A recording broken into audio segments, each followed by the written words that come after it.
This is the quadratic formula. So beautiful and so popular, it's even on my math socks. It is a way that we can solve for those x-intercepts given an equation in standard form. Yesterday we completed the square and then rearranged, but I would not do that now that we have the quadratic formula. If you see something in standard form and it's not factorable, the quadratic formula is a way that you can get those exact roots. We can derive the quadratic formula by beginning in standard form and then rearranging this by completing the square in order to solve for the x value. So I'm going to factor a out of my first two terms, and then in order to get that perfect square trinomial, I'm going to take my b divided by a value, and I'm going to take half of that. So a quick way to do that with fractions is multiply that by half, and then we're going to square this whole value. So in the numerator, b times 1 is b squared, and then in the denominator we're going to get 2a squared, which becomes 4a squared. We're then going to add that and subtract it right away, giving us that perfect square trinomial that we can factor. And then just make sure you remember we're multiplying a times that negative b squared over 4a squared in order to get that value plus c. Now within this term, I can actually divide that a in the numerator out with one of them in the denominator. So this is now in vertex form, where this entire piece is the number or the constant that we would subtract. In order to isolate x, we're going to begin by moving this over, and then we're going to divide out that a. So a divided by a is going to give us 1 on that first term there. And then you might want to go over to the side. We're going to have b squared divided by 4a divided by a. So I'm just going to rewrite it like this. And remember, we're changing division to multiplication and multiplying by the reciprocal. And then when we do that, we're going to get b squared over 4a squared and then minus c divided by a. The next thing we're going to do is remove this squared term by square rooting that entire piece. And then I'm going to move over this b divided by 2a. And at the same time, I can recognize that we have a perfect square in the denominator. So I'm also going to square root that to get just the 2a. And I can see now that I have a common denominator. So I'm going to write both of those pieces over the common denominator. And that is our quadratic formula. We use it to solve for those x-intercepts on a parabola. A is the coefficient in front of the square term. That goes in the place of a. B is the coefficient in front of the x term. That goes in the place of b. C is our constant term, and that goes in the place of c. And just make sure you remember, a is not necessarily the first term. It's the coefficient on that x squared term. All right, let's say we're looking for the x-intercepts in this quadratic equation. If I multiply a times c, there are no two numbers that multiply to -1 and add to -2. So this is not factorable. If I want the exact roots, I'm going to use the quadratic formula. So we start by identifying a is 1, b is -2, c is -1, and then we're going to substitute into that formula. So because it's a negative b, a negative times a negative becomes a positive. So on this term out here, it's always going to be the opposite sign of whatever that b value is, plus or minus the square root of. Now we have to put this in brackets because when we square a negative, it becomes a positive. If you're going to use your calculator and you do not include those brackets, you will get a wrong answer. So it's really important to make sure we're squaring that whole term, including the sign, minus 4 times a times c.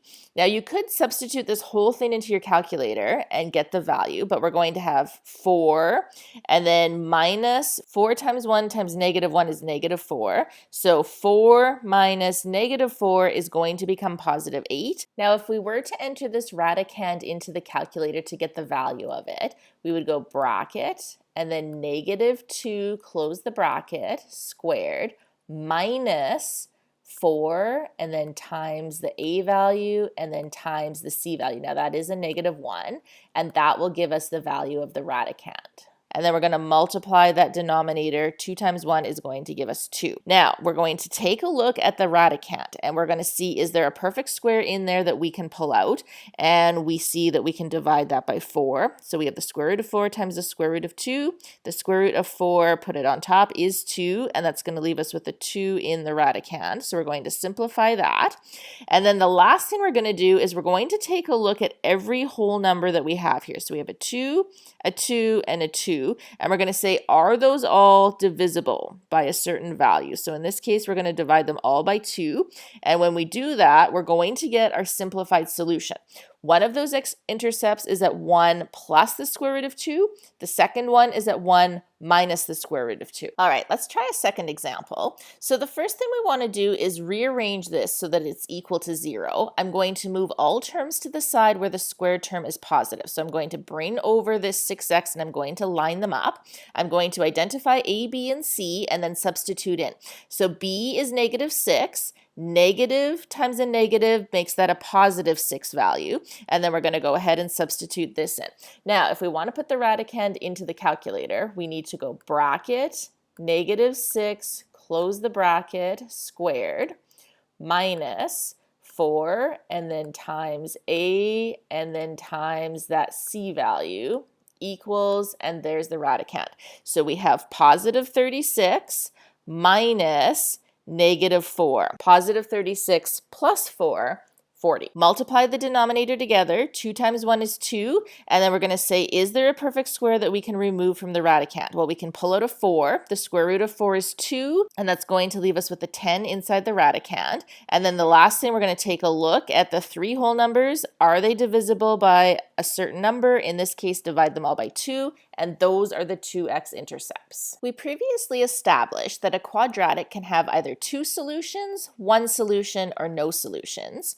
This piece under the radical sign in the quadratic formula is what we call the discriminant, and it tells us how many solutions we're going to have. It discriminates against the type of roots. If our discriminant happens to be a positive number, we're going to have something plus the square root of something. We're going to have something minus the square root of something. We're going to end up with 2 solutions. So if the discriminant is positive, greater than 0, that tells us we're going to have 2 distinct real roots. So 2 roots that are different. We're going to have 2 different x-intercepts. If this is equal to 0, the square root of 0 is 0. So whatever number I happen to have here, adding 0 and subtracting 0, that's going to give me the same value. So if my discriminant is equal to 0, I'm going to have 1 distinct root. So 2 equal roots, but they're both the same number. If this discriminant is less than 0, that means we have a negative number. We cannot square root a negative number.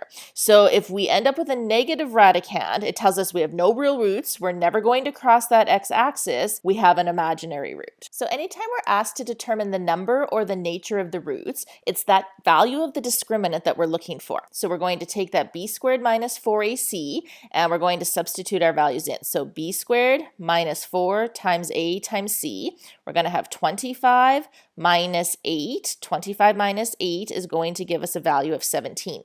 This is a positive number.